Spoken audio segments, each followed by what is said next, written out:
Para muhibbin rahimakumullah, Lailatul Qadar terjadi setiap tahun sebagai sejarah diturunkannya Al-Quran. Namun tidak ada kejelasan kapan itu Lailatul Qadar tepatnya. Kapan Allah menurunkan Al-Quran dari Lauhil Mahfuz ke Baitul Izzah itu tepatnya malam apa, bulan apa, sehingga kita mudah untuk menjaganya. Nah, lain hal dengan kitab-kitab yang lain seperti Suhuf Ibrahim diturunkan kepada Nabi Ibrahim pada malam pertama bulan Ramadan, sehingga jelas. Nah, untuk ini Lailatul Qadar Allah sembunyikan. Namun yang jelas menurut beberapa ayat dan hadis Rasulullah SAW bahwa Lailatul Qadar itu terjadinya pada bulan Ramadan. Terjadi pada bulan Ramadan. Dan kalau kita kecilkan lagi, Lailatul Qadar itu terjadinya pada 10 akhir Ramadan. Dikecilkan lagi, menurut kebanyakan para ulama, Lailatul Qadar itu terjadi pada malam yang ganjil-ganjil di antara 10 akhir Ramadan itu. Nah, kenapa hikmahnya Allah menyembunyikan itu Lailatul Qadar? Al-Imam Fakhrul Razi mengatakan dalam tafsir beliau, di antara hikmah kenapa kita tidak diberitahu kejelasan Lailatul Qadar. Pertama, rahasianya. Idza alimta Lailatul Qadar fa in ata'ta fiha iktasabta thawaba alfi syahr wa in asaita fiha iktasabta iqaba alfi syahr. Wa dab'ul iqab aula min jalbis thawab. Bila engkau tahu itu Lailatul Qadar, misal malam 27, engkau berbuat taat, maka engkau dapat pahala 1000 bulan.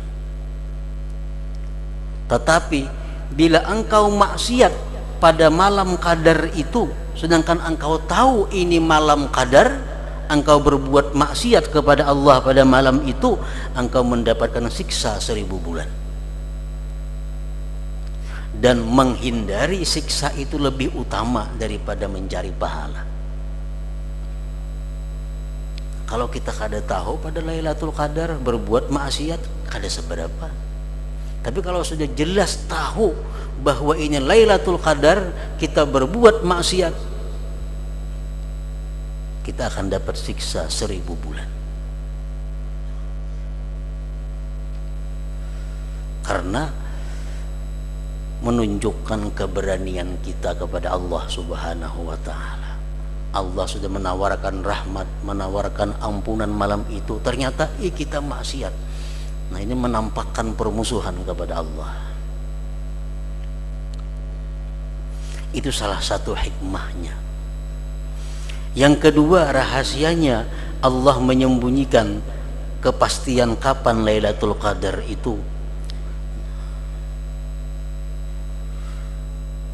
Rahasianya yang kedua adalah dengan adanya tidak diketahui pasti Lailatul Qadar itu, maka engkau berusaha, berjuang, beribadah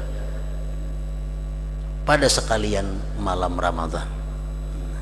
Yang tahu malam 27 misalnya, malam 27 itu hibak kira-kira masjid tuh, bisa kada muat masjidnya. Nah, padahal dengan adanya kada diberitahu ini diharapkan setiap malam kita berusaha, jangan-jangan Lailatul Qadar itu terjadi. Nah, para muhibbin rahimakumullah, menurut pendapat yang kuat, yang mu'tamad, bahwa Lailatul Qadar itu terjadi dalam satu malam dan tidak berubah sampai hari kiamat. Itu pendapat yang kuat. Dan kebanyakan daripada ulama-ulama ini mengatakan bahwa Lailatul Qadar itu terjadinya pada malam 27 Ramadan. Dan sampai hari kiamat kada berubah, tetap 27 Ramadan. Ada yang mengatakan lagi malam 21 Ramadan. Sampai hari kiamat tetap kada berubah pada malam 21 Ramadan itu. Nah, berhubung banyak pendapat tentang ini Lailatul Qadar, maka kita diharapkan selalu tahari atau berusaha mengintai pada malam-malam ganjil itu agar kita bertemu dengan Lailatul Qadar itu. Karena orang-orang yang beribadah pada malam itu qadar, walaupun dia tidak ditemui oleh hal-hal yang istimewa pada malam itu, tetap pahalanya sama 1000 bulan. Kalau pang misalnya nang 1000 bulan ini orang yang ditemui Lailatul Qadar kada.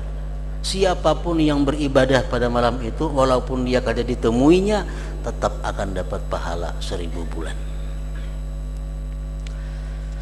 Para muhibbin rahimakumullah. Tanazzalul malaikatu warruhu fiha biizni rabbihim min kulli amr. Turunan malaikat dan Jibril pada malam Lailatul Qadar itu dengan izin Tuhan dari tiap-tiap perkara. Malaikat dan Jibril turun ke muka bumi untuk melihat bagaimana umat Nabi Muhammad sallallahu alaihi wasallam. Sebab di bumi ini banyak perbuatan-perbuatan taat, banyak ibadah-ibadah yang tidak ada di langit. Jadi para malaikat langit sangat merindukan untuk melihat ibadah-ibadah umat Nabi kita yang tidak ada di langit itu. Kalau kita beribadah di sini berzikir, orang langit harap pada kita berzikir. Kalau kita beribadah sembahyang, orang langit harap pada kita sembahyangnya. Kalau kita membaca Quran, kalau kita membaca selawat, malaikat langit lebih kuat daripada kita. Tapi ada ibadah-ibadah yang dirindukan oleh mereka untuk melihat. Pertama, it'amut ta'am, memberi makan orang. Di langit kada ada orang baruhan. Ada. Jadi mereka rindu melihat bagaimana umat Nabi Muhammad memberi makan sesamanya. Yang kedua, aninul usad, rintihan-rintihan tobat orang-orang yang maksiat kepada Allah. Di langit orang ada yang berdosanya. Nah, dua itu yang sangat dirindukan oleh para malaikat langit untuk mereka melihat, bisa bertemu dengan orang-orang seperti itu. Salamun hiya hatta matla'il fajr. Malaikat Jibril dan lainnya tadi memberikan salam kepada orang-orang yang beriman sampai terbit fajar. Jibril menyalami tiap-tiap orang yang beribadah pada malam Lailatul Qadar. Cuma sepalih ada nang merasa, ada nang kada. Siapa nang kada disalami oleh malaikat itu daripada umat Nabi Muhammad sallallahu alaihi wasallam? Syekh Abdul Qadir Al-Jilani menyebutkan di antara orang-orang yang tidak mendapat salamnya malaikat pada Lailatul Qadar itu adalah pertama az-zalamah, orang-orang zalim. Orang-orang zalim, orang-orang yang menganiaya orang lain, baik menganiaya hartanya atau menganiaya pribadinya atau menganiaya kehormatannya atau menganiaya apa aja. Orang-orang yang zalim bagaimanapun dia beribadah pada malam apapun tidak akan disalami oleh Jibril dan malaikat lain.